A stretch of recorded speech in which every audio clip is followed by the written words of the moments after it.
Oke Bapak Ibu dosen, Assalamualaikum warahmatullahi wabarakatuh. Kembali lagi dengan saya di channel saya.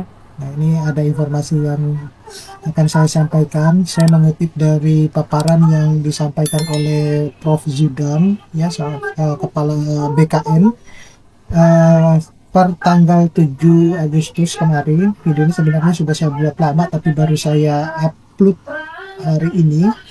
Jadi ini adalah mewujudkan pendidikan tinggi berdampak melalui SDM dosen unggul menuju Indonesia emas. Di sini salah satunya membahas terkait dengan gelar akademik, ya, atau pencantuman gelar akademik. Nah, seperti kita ketahui bahwa sebenarnya ada beberapa dosen atau profesor juga yang sebenarnya tidak terlalu suka, ya, gelar akademik itu dicantumkan gitu, ya. Persepsi masing-masing dosen lah semacam. Nah, jadi di sini secara garis besar saya tidak akan menyampaikan secara full dari total 36 slide ini. Saya akan menyampaikan uh, isi inti yang menurut saya penting untuk saya share dibandingkan dengan apa yang tidak perlu gitu, ya. Jadi ini adalah kondisi statistik aparatur sipil negara pada 1 Agustus 2025. Bapak Ibu bisa melihatnya di slide ini, ya. Dimana kalau kita lihat dari segi pendidikan, ternyata SD sampai SMA itu masih terdiri dari 14%, D1 sampai D3 itu 12%, D4 atau S1 itu 63%, atau yang paling tertinggi, ya, S2 itu 10%, dan S3 itu ternyata baru 1%.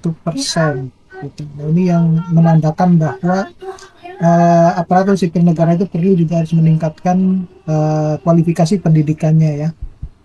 Nah, kalau kita lihat dari statistik jabatan dosen untuk PNS dan P3K, ini sekali lagi ini bukan untuk yang non PNS, ya, tapi Bapak Ibu bisa melihat bagi yang non PNS untuk sebagai informasi saja, karena ada informasi yang menarik di dalamnya yang bisa berlaku untuk semua dosen. Jadi kalau kita lihat di sini untuk PNS jenis ASN-nya itu asisten ahli itu 31.342 jiwa, ya, atau orang. Kemudian yang lektornya itu 46.412, lektor kepala 23.432, dan guru besar baru 9.309. Sangat jauh sekali Bapak Ibu, dengan jumlah dosen 110.495 dosen. Sedangkan untuk P3K yang beberapa tahun terakhir ini baru rilis, sebenarnya itu sudah mencapai 5.501 untuk yang asisten ahli, 876 untuk yang lektor, 83 untuk yang lektor kepala, dan guru besar baru 4, dengan total jumlah dosen 6.464 dosen. Nah, proyeksi kebutuhan jabatan fungsional dosen nasional, ya, kalau kita lihat dari jumlah budgeting dosennya mencapai 116.959, dengan jumlah pengadaan formasi dosen di tahun 2024 itu 13.297 terpenuhi, sebesar 800.033, dengan proyeksi kebutuhan dosen 2026 itu mencapai 130.407 dosen. Nah, proyeksi kebutuhan dosen di PTN itu adalah 116.959 plus 1.593 dikali 110%, yaitu mencapai 130.407. Nah, buffer sekitar 10% itu berdasarkan dari dinamika BUP, ya, CLTN dan Tubel. Kemudian diproyeksikan jumlah formasi pada tahun 2026 itu sebesar 5.415 orang. Nah, prediksi batas usia pensiun ini penting Bapak Ibu. Jadi banyak yang menilai bahwa setiap tahun itu ada banyak dosen yang tersertifikasi, tetapi lupa bahwa banyak juga dosen yang akan pensiun gitu, ya. Kalau kita lihat di tahun 2026 itu nanti sekitar 2.627 dosen yang akan pensiun, ya. Jadi, dan itu terus meningkat kalau kita lihat trennya, ya, dari tahun 2025 hingga 2030. Nah, ini tren untuk penerimaan dosen yang tersertifikasi juga akan meningkat. Jadi bisa dikatakan balance, ya, ataupun tidak ada perbedaan yang signifikan antara yang keterima sebagai dosen yang tersertifikasi dan dosen yang akan pensiun. Nah, peran strategi dosen dalam mendukung cita atau cita-cita dari presiden dan wakil presiden. Kalau kita lihat Bapak Ibu, sebenarnya kalau Bapak Ibu mendownload cita presiden dan wakil presiden itu tertulis jelas ya, terutama yang berkaitan dengan peningkatan kesejahteraan guru dan dosen. Tetapi sudah mau 1 tahun masa pemerintahan belum ada timbul adanya peningkatan kesejahteraan guru dan dosen. Nah, kalau kita lihat peran strateginya itu adalah yang pertama peningkatan kualitas pendidikan ya, mulai dari akses mutu relevansi dan berdampak pada peningkatan lulusan yang berdaya saing, berkarakter dan mandiri. Kemudian yang kedua itu adalah pendidikan tinggi sebagai pusat riset inovasi, pengembangan iptek, kerjasama luar negeri dengan memperhatikan isu geopolitik.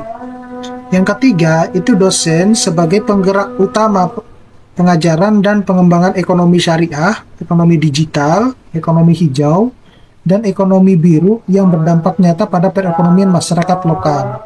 Dan yang terakhir itu adalah dosen sebagai teladan integritas dan nasionalisme. Nah sayangnya kalau kita berbicara terkait dengan yang poin keempat ini masih banyak yang sepertinya yang dosen-dosen itu belum paham tentang teladan integritas ya. Terbukti dengan banyaknya kecurangan-kecurangan dalam untuk meraih jabatan fungsional dosen, termasuk misalnya mulai dari lektor kepala dan guru besar seperti itu. Jadi untuk seringkali saya sampaikan bahwa untuk menjadi seorang guru besar itu dia harus memiliki teladan integritas dulu ya, sehingga dia bisa menjadi panutan buat semua dosen.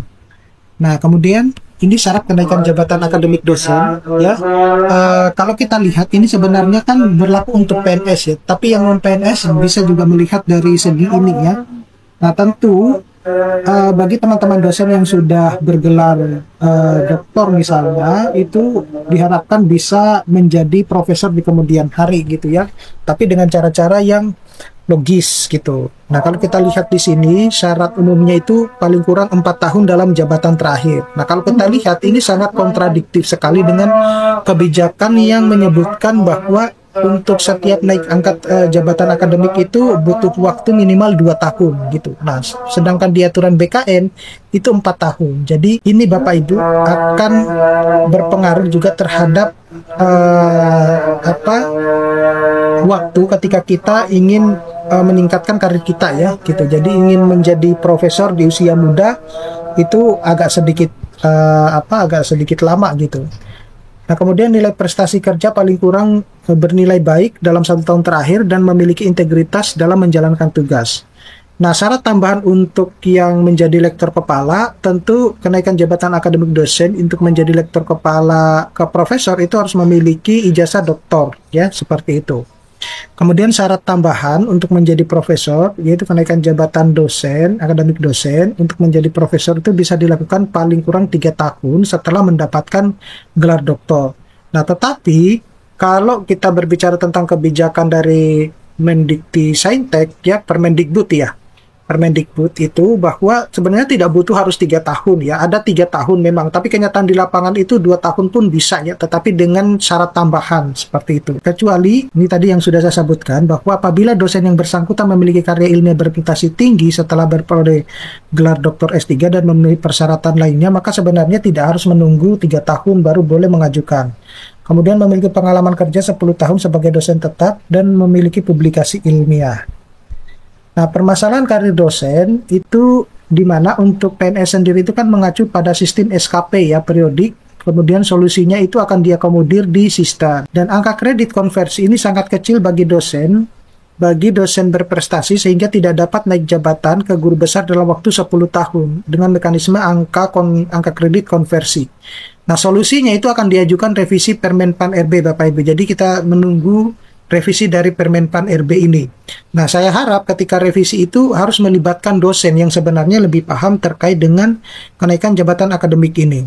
Kemudian, nilai kelebihan angka kredit itu tidak dapat digunakan untuk naik jabatan berikutnya. Nah, solusinya itu akan diajukan revisi Permenpan RB juga. Nah, bagaimana dengan membangun dosen unggul ya? Kalau dengan membangun dosen unggul, maka perlu dilakukan konsolidasi sistem data dosen ASN ya, misalnya dengan mengoptimalisasi keselarasan kebijakan, koordinasi antara perguruan tinggi dengan instansi pembina dan kementerian ataupun lembaga. Selanjutnya kita bisa melakukan skema manajemen talent dosen, ya, di mana dosen-dosen yang unggul itu dia bisa mendapatkan reward gitu. Dan juga 100% dosen ASN masuk talent pool nasional, ya. Jadi dosen-dosen itu juga memiliki talent yang mungkin tersembunyi yang belum pernah tersalurkan. Nah, para dosen unggul ini akan menjadi kekuatan pembangunan SDM nasional gitu ya. Dan skema fast track bagi dosen muda yang unggul dan berpotensi. Kemudian ada pengembangan kompetensi ASN. Jadi setiap pegawai ASN itu wajib melakukan pengembangan kompetensi melalui pembelajaran secara terus-menerus agar tetap relevansi dengan tuntutan organisasi. Ya, apalagi kalau kita berbicara terkait dengan perkembangan teknologi ya. Jadi para dosen itu juga dituntut harus bisa lebih adaptif, aktif dalam menyikapi informasi teknologi yang berkembang saat ini. Nah, jadi pengembangan kompetensinya banyak ya. Bisa kita melakukan pelatihan, kemudian tugas belajar, ataupun postdoc, dan lain sebagainya. Yang pada dasarnya itu bisa meningkatkan kompetensi para dosen. Selanjutnya adalah penerapan sistem merit dan manajemen ASN. Nah, ini yang jarang sekali ya, bahkan tidak pernah dilakukan. Ya, bukan hanya PNS ya, tetapi yang non-PNS pun seperti ini. Jadi kalau kita mengacu kepada dosen-dosen di luar negeri, mereka itu menerapkan sistem merit ya, meritokrasi. Jadi mereka mendapatkan reward berdasarkan dari kinerjanya. Nah, ini kalau tidak diterapkan oleh Indonesia, maka dosen-dosen di Indonesia itu kan selalu merasa dikucilkan gitu ya. Misalnya melalui proses seleksi dan rekrutmen, kemudian pengembangan karir, penilaian kinerja, pengembangan kompetensi, manajemen talent, dan juga penghargaan dan disiplin. Itu yang harus diterapkan ya. Tetapi ada lagi ya, di mana terutama pada penilaian kerja ini, apa yang akan mereka dapatkan gitu ya kalau mereka memiliki kinerja yang bagus gitu.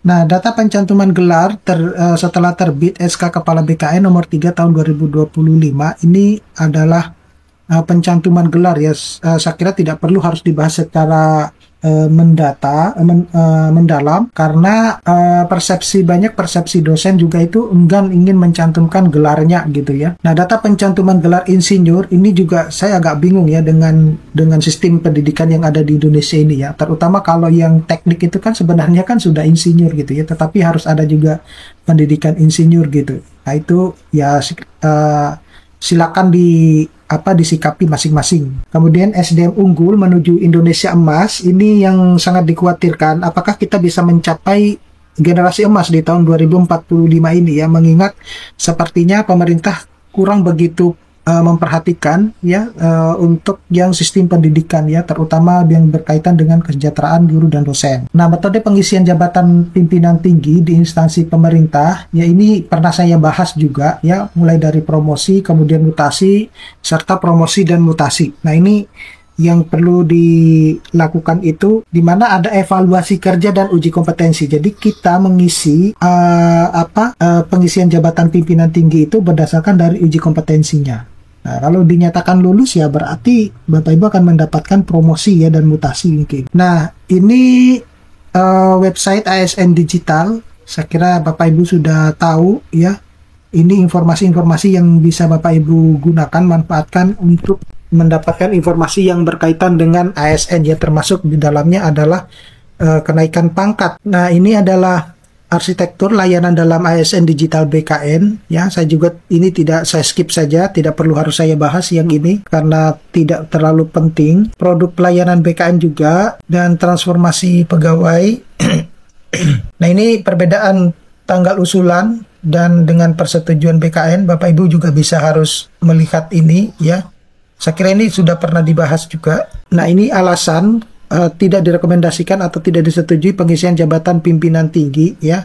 Bapak Ibu bisa melihat di sini ya, terutama mungkin karena berkaitan dengan usia yang mendekati masa pensiun. Itu yang harus dipatuhi gitu. Nah, alasan tidak sesuai dengan NSPK itu tidak dapat dipertimbangkan non JPT ya. Jadi mulai dari pengangkatan, kemudian pemindahan dan juga pemberhentian.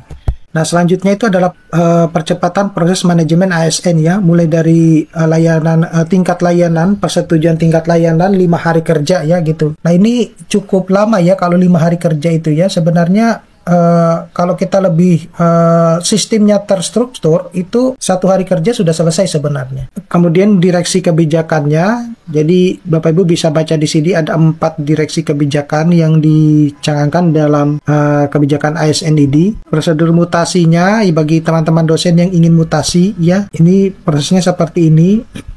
Kemudian data pembangunan dan penerapan manajemen talent. Ini persentasenya juga sebenarnya masih tidak terlalu signifikan gitu ya. Ini daftar instansi kita skip, pencantuman gelar akademik ya juga, dan pencantuman gelar profesi sama ya, meskipun cukup besar. Kemudian uji kompetensi. Nah, ini uji kompetensi dalam kenaikan jabatan akademik itu Bapak Ibu, di mana ini berdasarkan kepada surat Kepala BKN nomor 2786 garis miring B strip BJ titik 01 garis miring SD garis miring K tahun 2025 tanggal 7 Maret 2025 tentang hasil uji kompetensi jabatan fungsional di bidang kepegawaian. Nah, kemudahannya apa? Jadi semula dilaksanakan 4 kali setahun, ini sekarang menjadi 12 kali setahun. Nah, ketika misalnya peserta itu tidak lulus di uji kompetensi, itu diberikan informasi hasil uji kompetensi yang belum memenuhi nilai kelulusan.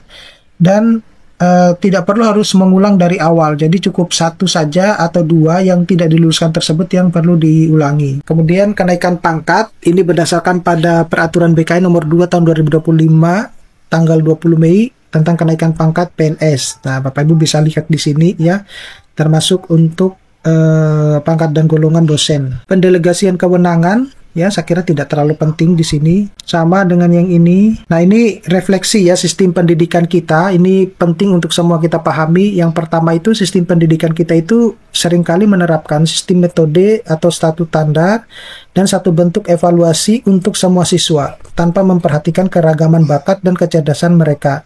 Nah, hal ini tidak hanya tidak adil ya, tetapi juga dapat mematikan potensi anak-anak yang memiliki keunggulan di bidang lain selain akademik konvensional. Nah, sistem seperti ini itu membuat banyak siswa itu merasa gagal, padahal yang salah bukan mereka gitu ya, melainkan cara kita menilai keberhasilan. Nah, pendidikan yang baik adalah pendidikan yang mampu mengidentifikasi dan mengembangkan keunikan tiap individu, bukan memaksa mereka gitu.